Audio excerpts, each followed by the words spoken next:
Okay, everyone, I see we are at 10-3, so this is our last day for week 3. One more week left, so let's go ahead and do 10-3, and then we're going to do 11-3. Confidence intervals for difference between two means. We're looking at paired samples. So suppose we have 16 volunteers, and they're given a test in which they had to push a button in response to the appearance of an image on the screen. The reaction times are measured. The subjects consumed enough alcohol to raise their blood alcohol level to 0.05. Then they took the reaction test again. Now we've gathered two samples of data, the sample of reaction before alcohol consumption and the sample after alcohol consumption. These are paired samples because each value in one sample can be paired with the value of the same person in the other sample. So we're going to use the notation. D bar is the sample mean of the differences between the values in the matched pairs. S sub D is a sample standard deviation of the differences between the values in the matched pairs. And mu of D is the population mean difference for the matched pairs. So here we have x sub 1 is 81.3, x sub 2 is 78.4, and the difference then would be 6.5. Simple arithmetic will show us that, and these are means of each side down here. So here's the mean 81.3 and here's the mean 74.8. I need to move this over so you can, hold on, let me adjust this a little bit better so you can see the whole screen. There we go, much better. Okay. So now the differences between the sample means would be our D bar, which is 6.5. So the same relationship holds for the populations. If we left mu1 and mu2 represent the population means and UD represent the population mean of the difference, then UD would be the two subtracted. So since UD is U1 minus U2, the confidence interval for the mean UD is also the confidence interval for U1 and U2. So the paired data reduce the two sample problem to a one sample problem. So after we do that, then we can just use it as one sample. And we want to construct a confidence interval for the population mean increase of our experiment. The method for computing the confidence interval is the usual method, computing a confidence interval for a population mean.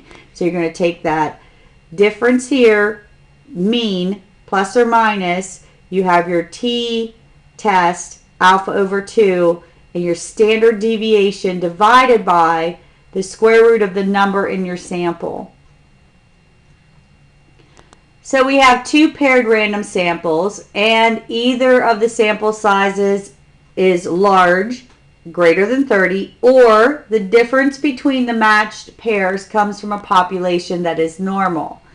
So we're looking at this test where we give the 16 volunteers a push button response, and we're going to check the assumptions, and since the sample size is really small, we're going to have to look for outliers or strong skewness in this case. There are no outliers and no evidence of skewness, but you might have to put it out in like a dot plot to make sure if you can't see that from looking at the data. So we compute the sample mean and the standard deviation, and the sample size is 16, so the degrees of freedom is going to be 15. Our confidence level is 95%. So from A3, we'll find the critical value of the T alpha over 2 the standard